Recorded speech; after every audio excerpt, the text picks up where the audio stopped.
Hello guys, welcome back to the channel. आज हम लोग डिस्कस करने वाले न्यू चैप्टर का नाम है कॉम्प्लेक्स नंबर। तो चलिए जानते हैं व्हाट इज कॉम्प्लेक्स नंबर। तो कॉम्प्लेक्स नंबर के बारे में आज हम लोग डिस्कस करेंगे। तो रूट ऑफ -1, ठीक है, इसको हम लोग डिनोट करते हैं, denoted by symbol i, small i. Root of -1 को हम लोग डिनोट करते हैं स्मॉल आई सिंबल से, ठीक है। तो इसका मतलब अगर आई स्क्वायर मीन्स क्या होगा, रूट ऑफ -1 का square, that is -1, and this means क्या, तो आई क्या मीन करता है, i is a solution of the equation x square plus 1 equals to 0। यानी कि आई होता है, आई सोल्यूशन है कौन से इक्वेशन का, एक्स स्क्वायर प्लस 1 का। एक्स स्क्वायर प्लस 1 का क्योंकि अगर इसको सॉल्व करते हैं x square equals to -1, x equals to root of -1। Root -1 को किससे डिनोट करते हैं, कौन से सिंबल से, आई से। आई मीन्स कॉम्प्लेक्स नंबर, ठीक है। यानी कि कॉम्प्लेक्स नंबर को हम लोग कौन से फॉर्मेट में लिख सकते हैं, फॉर्मेट होगा a प्लस आई बी। इस वाले फॉर्मेट से हम लोग कॉम्प्लेक्स नंबर को लिख सकते हैं। यहाँ पे a और b का एक मीनिंग है। a मतलब क्या है, a मीन्स होता है रियल एंड b मीन्स होता है इमेजिनरी, ठीक है। यानी कि ए वाला पार्ट को हम लोग रियल पार्ट बोलेंगे एंड बी वाला आई के साथ जो जो वाला रहता है दैट इज बी, उस वाले पार्ट को हम लोग बोलते हैं इमेजिनरी। यानी कि एग्जाम्पल से अगर लिख लेते हैं 2 प्लस आई रूट 3, यानी कि इमेजिनरी पार्ट, रियल पार्ट हो गया 2 एंड इमेजिनरी पार्ट हो गया क्या, हो गया √3। सिमिलर तरीके से अगर होता है 4 प्लस आई माइनस 1/2, यानी कि रियल पार्ट हो गया 4, इमेजिनरी पार्ट हो गया -1/2। आशा करती हूँ यहाँ तक आप लोगों को समझ में आ गया है। अब नाउ रियल पार्ट और इमेजिनरी पार्ट जो मैंने बोला उसको कैसे रिप्रेजेंट करते हैं। ए वाला पार्ट होता है रियल एंड बी को बोलते हैं हम लोग क्या बोलते हैं, इमेजिनरी। तो इस डिनोट कैसे करेंगे, real z and imaginary z, ठीक है। और कॉम्प्लेक्स नंबर जो a equals to a plus i b है, उसको इस इक्वेशन को कैसे लेंगे, z equals to a plus i b. यानी कि इसका मतलब a वाला a को बोलेंगे हम लोग रियल z। अगर क्वेश्चन में अगर दिया गया एक सम, सपोज 2 प्लस आई रूट 3, इसका रियल एंड इमेजिनरी निकालिए।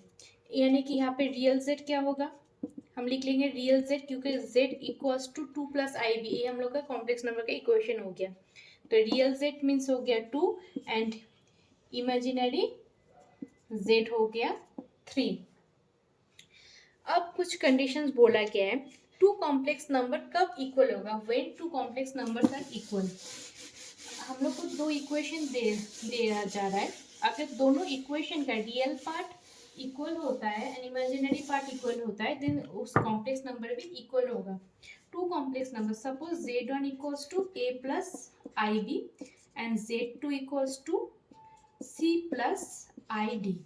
अब ये दो कॉम्प्लेक्स नंबर हो गया, ये दो कॉम्प्लेक्स नंबर कब इक्वल होगा, जब इसका real and imaginary part equal होगा। Are equal if a equals to c and b equals to d, that is real part अगर इक्वल होता है एंड इमेजिनरी पार्ट इक्वल होने से दो कॉम्प्लेक्स नंबर क्या होगा, इक्वल होगा।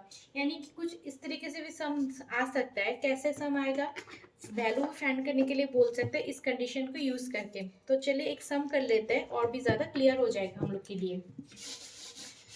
तो क्वेश्चन में एक सम दिया है, पहले से बोला गया है 4x plus i of 3x minus y equals to 3 plus i of -6।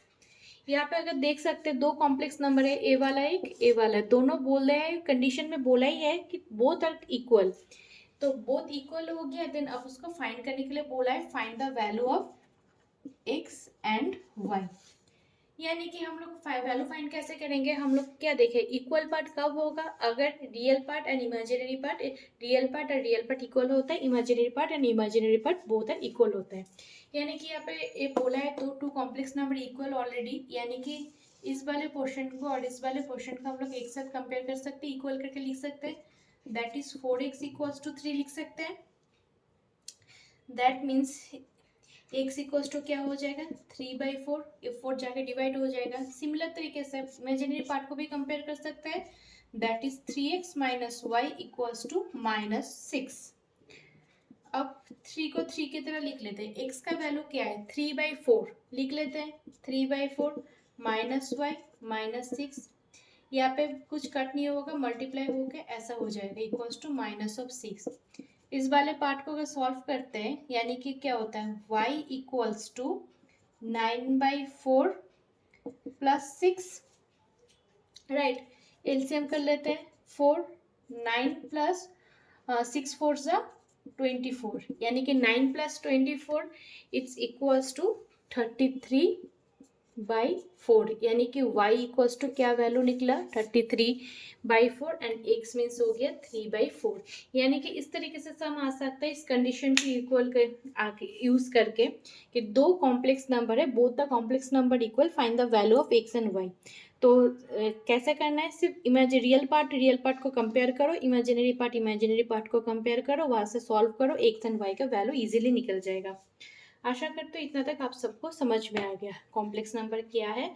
और सबसे इम्पोर्टेंट पार्ट आई मीन्स क्या होता है, आई इक्वल्स टू √(-1), ए वाला चीज अच्छे से दिमाग में गांठ लीजिएगा कॉम्प्लेक्स नंबर के लिए। एंड कॉम्प्लेक्स नंबर को कैसे रिप्रेजेंट करते हैं, कॉम्प्लेक्स नंबर में दो पार्ट रहता है, एक रियल पार्ट होता है एंड एक होता है imaginary part, that is z, इसको रिप्रेजेंट करते हैं z equals to a plus i b, जहाँ पे a मीन्स होता है रियल वाला एंड b मीन्स इमेजिनरी, ठीक है। एंड इसको कैसे लिखते हैं, अगर क्वेश्चन में अगर बोला जाए रियल एंड इमेजिनरी पार्ट को रिप्रेजेंट करने के लिए, वैल्यू फाइंड करने के लिए, देन हम लोग लिखेंगे रियल के लिए पहले लिखेंगे real z equals to, z क्यों लिखा, कॉम्प्लेक्स नंबर को हम z से रिप्रेजेंट करें, z equals to that is real z equals to a and imaginary z equals to b, real and imaginary part का वैल्यू निकल गया, ठीक है। इतना तक आशा करते हो आपको समझ में आ गया है।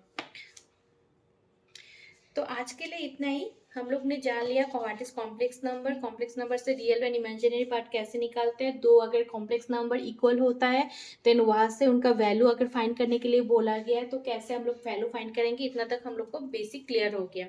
नाउ हम नेक्स्ट वीडियो में डिस्कस करेंगे एल्जेब्रा ऑफ कॉम्प्लेक्स नंबर, यानी कि कॉम्प्लेक्स नंबर का एडिशन कैसे करते हैं, कॉम्प्लेक्स नंबर में मल्टीप्लिकेशन, सब्सट्रैक्शन, डिवीजन, पावर्स, ये सब हम लोग नेक्स्ट वीडियो में धीरे धीरे जानेंगे।